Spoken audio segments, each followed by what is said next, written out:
Okay, let me see. I don't think it's going to take 10 minutes to disprove the existence of God.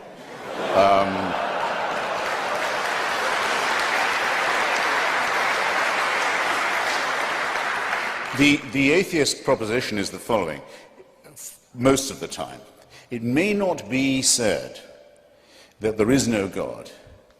It may be said that there is no reason to think that there is one. That was the situation after Lucretius and Democritus and the original anti-theistic thinkers began their critique of religion. And I would just ask you all, ladies and gentlemen, to bear in mind a mild distinction while we go on.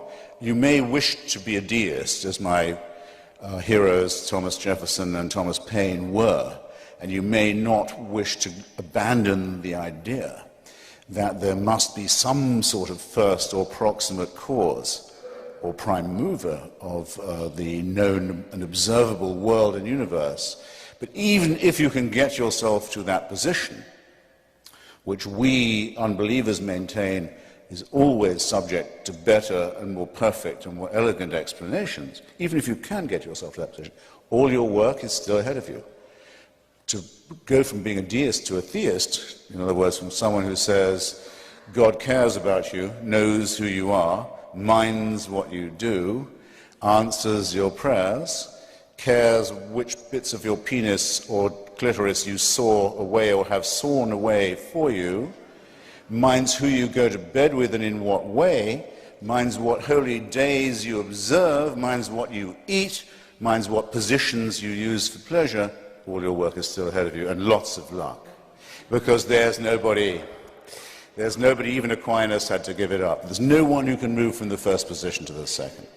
So I could, and I'm actually strongly tempted to, I could leave it right there. But then it's not in my nature to let off a captive audience so easily. So I'll add a couple of things. The reasons why I am glad this is not true would, I suppose, be the gravamen of my case. Some people I know who are atheists will say they wish they could believe it. Some people I know who are former believers say they wish they could have their old faith back. They miss it. I don't understand this at all.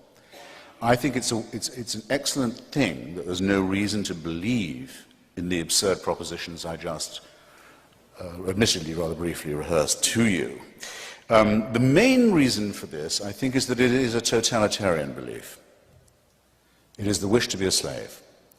It is the desire that there be an unalterable, unchallengeable, tyrannical authority who can convict you of thought crime while you are asleep, who can subject you, who must indeed subject you, to a total surveillance around the clock, every waking and sleeping minute of your life, I say of your life, before you're born, and, even worse, and where the real fun begins, after you're dead.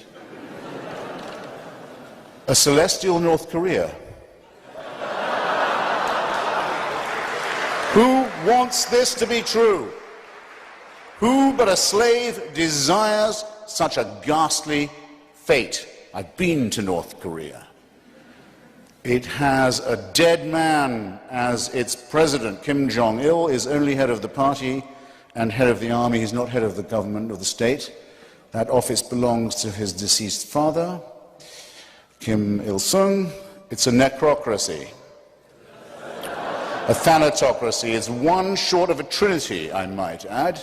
The son is the reincarnation of the father. It is the most revolting and utter and absolute and heartless tyranny the human species has ever evolved. But at least you can fucking die and leave North Korea.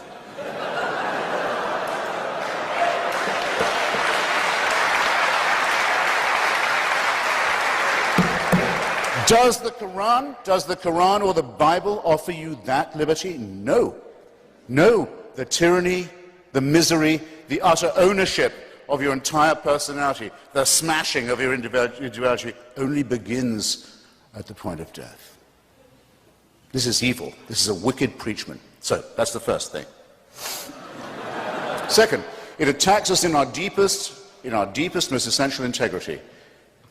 It's an insult to us in other ways. It says that we, you and I, could not, individually or collectively, decide upon a right action or right thing without celestial divine permission.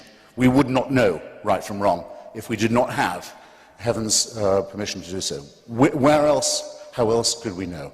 Our human solidarity, our innate knowledge of right and wrong, our acute awareness of what is fair and what is unfair, what is just and worthless to us, these come to us also as gifts from the great unassailable dictator enthroned. What could abolish our integrity? What could abolish our honesty, our decency, our dignity more than that? The third, is a little more pragmatic. Religion is our first, that's why I'm so fascinated with it, it's our first version of the truth. It's our first attempt as a species. It's what we tried when we didn't know anything. We didn't know we lived on a spherical planet. We didn't know that our planet revolved around the sun. We didn't know that there were microorganisms that explained disease.